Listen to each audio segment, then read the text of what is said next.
Welcome back, folks. The question of mass vaccination drives and partnerships with the private sector has once again stirred up conversations about workers' rights. Can employers make vaccination mandatory is a topic that continues to be discussed. To share his perspective on the matter, we are joined by Ramkumar Narinesingh, Managing Director at RN Syzygy Employment Relations Limited. Good morning, Mr. Narinesingh. Happy to have you here with us to speak on this very important question this morning. I know that it's garnered a lot of attention. More and more people are talking about it. Whether or not they will be forced to take the vaccine, or whether some people are saying maybe they should be. Tell us about your perspective and why you take the perspective you do on this. Right. Arlene, good morning, and good morning to Trinidad and Tobago. Over the last couple of weeks, interestingly, we've gotten a lot of comments from prominent persons in the country. We had the president of the industrial court weigh in with her comments maybe about 2 weeks ago. And most notably, recently, the last couple of days, we had Professor Rosa Marie Bell Antoine from the UE Law Faculty, the dean, actually. She had a 2-page comment in a newspaper, quite interesting. And what has happened is that the issue of course, of workers' rights and whether people have the right to refuse taking vaccines if an employer says that they want it as a condition. I mean, it's come up a lot. So my perspective is this. I think that we need to be guided by the Occupational Safety and Health Act, Section 6, that places a right on responsibility on the employer to ensure that the workplace is safe for all persons that come into the said environment. I do think that in this instance, individual rights of a person cannot trump the wider societal rights, so the responsibilities and the risks that society has at this time under the current pandemic issue. You will always have a group of persons in society against whatever position or perspective that is being debated in public.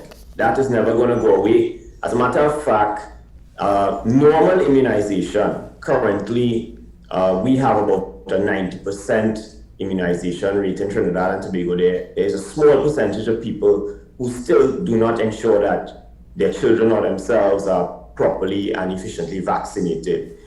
I do think that ideally, to get a legal guide on it, all we need to do is look at the fact that we have an immunization act in Trinidad and Tobago that places a responsibility on parents to have their children vaccinated. Now, the act is very clear. It doesn't say that you must vaccinate. What it does say is that if you're not vaccinated, you're not going to be able to access, your child, is not vaccinated, he or she's not going to be able to access primary and preschool.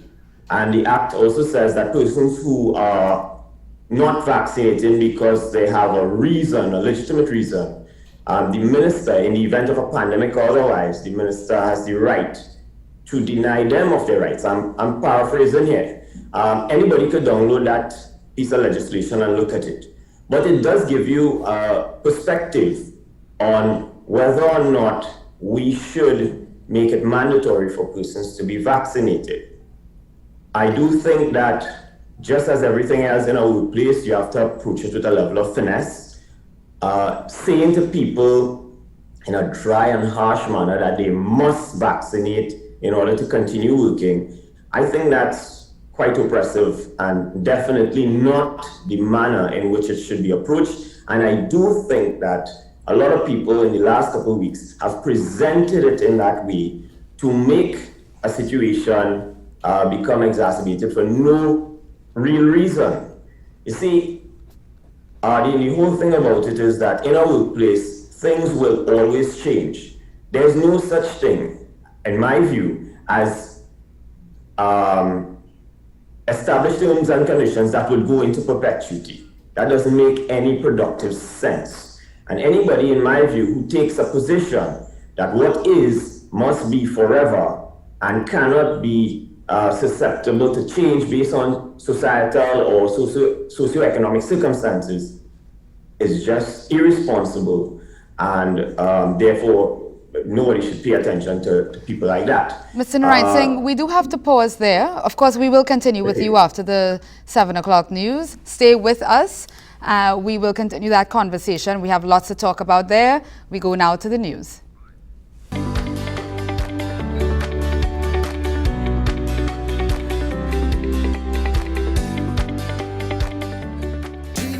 Somebody going to find that you are real ass. Somebody going to find that you are kind-hearted. Somebody going to find you callous and cold. Nothing you could do, life must take its toll.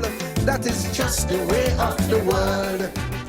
And liking that track a lot from our producer there. Thank you so much for that. I think it works well with the conversation we're having.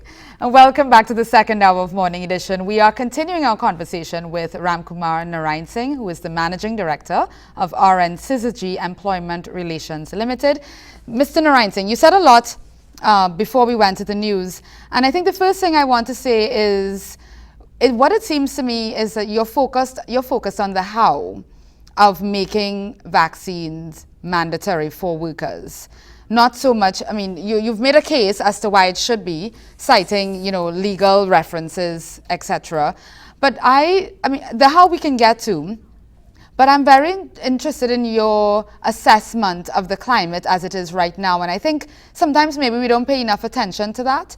So let's talk about the fact that there is so much skepticism, that, worldwide, there are all the conspiracy theories. I mean, even very recently, I was hearing somebody talking about a microchip in the vaccine. So these theories still abound, even though the uptake has increased, of course, with the severity of our situation here in this country. More people have been convinced, have been swayed. And I'm wondering if we need to be more sensitive to the climate in terms of how we have this conversation with workers. And that's where the how comes in, yes?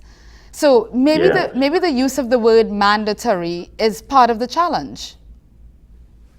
Correct. Now, Adine, you made a salient point in your question. The conspiracy theories, the skepticism, those are real things. So one of the things that we have employed in our various workplaces where I operate and manage is a process of eliminating the ignorance and the apprehension that comes when there is a void as it relates to information, and salient information at that.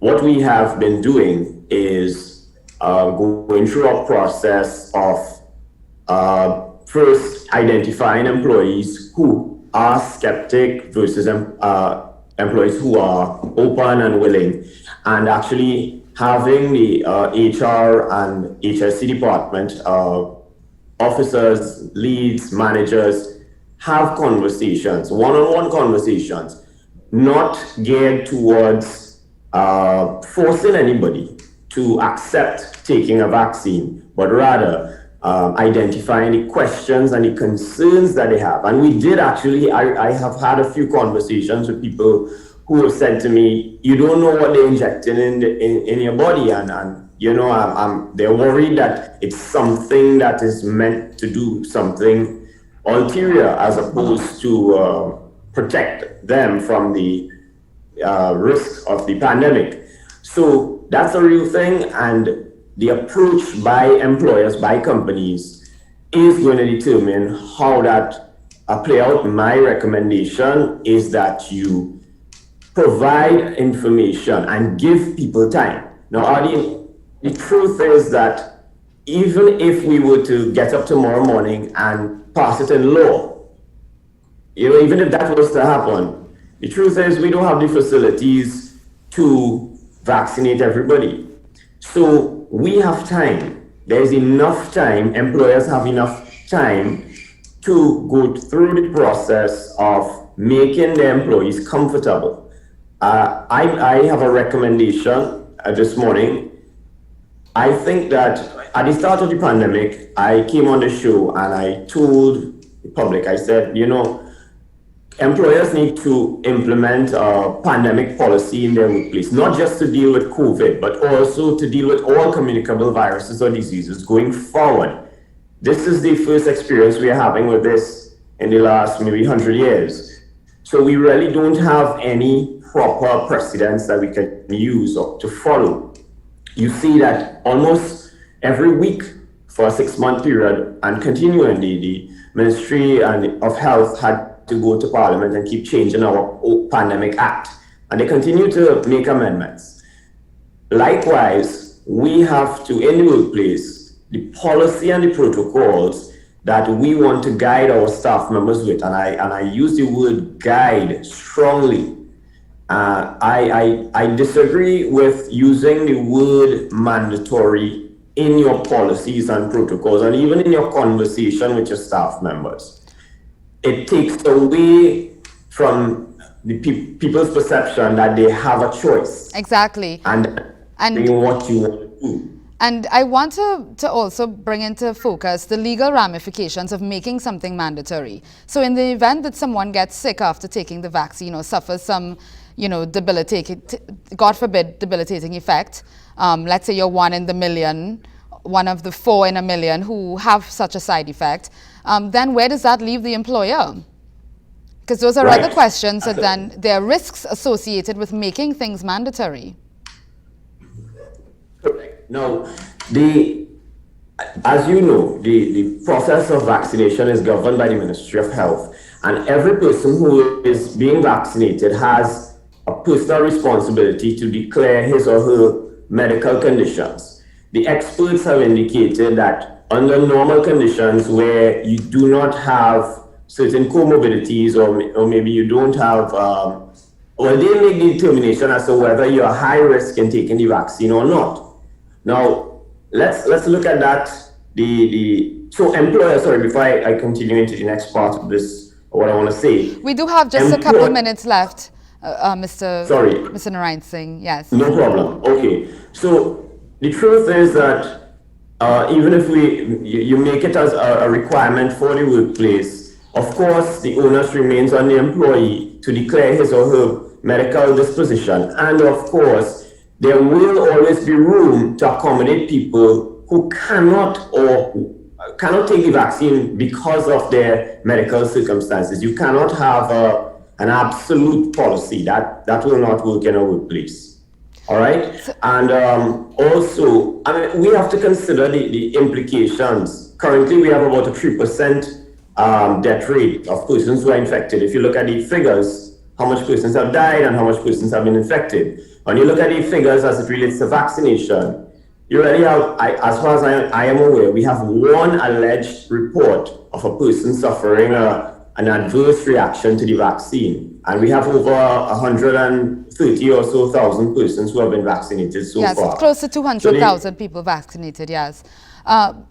We do have to leave it there, but I know this is a conversation that will have to continue going forward because it will not just go, it cannot be swept under the rug. People have very strong views about this. But, maybe one of the things we need to consider is the fact that there are so many things out of your control. So, for instance, if you want to travel, there are countries that have said you cannot, already saying you cannot enter our country without being vaccinated, for instance. Right. Some are saying you have to have a test. So it may vary. Some airlines are even speculating that you may not be able to get on board one of their flights without a vaccine, without having been vaccinated, right? So there are ways in which these other extenuating circumstances may encourage people or force people, as it were, to be vaccinated without an employer necessarily having to put it in writing in that way. Well, Adi, before you go, it is important for employers to create a policy to govern this situation. It doesn't have to be a mandatory policy. It's a policy dictating mandatory vaccination, but it should be clear as to what the employer's expectation is for the workplace from a health and safety standpoint. Thank you very much for that. Thank you for making the point. You're welcome. And like I said, it is a conversation worthy of returning to in the near future. Thank you, Mr. Narinesingh, for taking the time with us this morning. And we go now to another pink flora submission by a viewer. Yes, pink is the color of the day. I'm sorry, I'm in black and white this morning, and that is really charming. I love those flowers. I wish I knew what they were, to be honest. And now a garden weed. Ooh, that's a garden weed. I have never seen such a garden weed. Thank you. This one is brought to us by Roger McDowell of Pearl Gardens in Pitti Valley. Thank you so much for your submissions. More Morning Edition after the break. Somebody going to love the way that you look. Somebody going to find you look like a book. Nothing you could do, it's out your control. That is just the way of the world.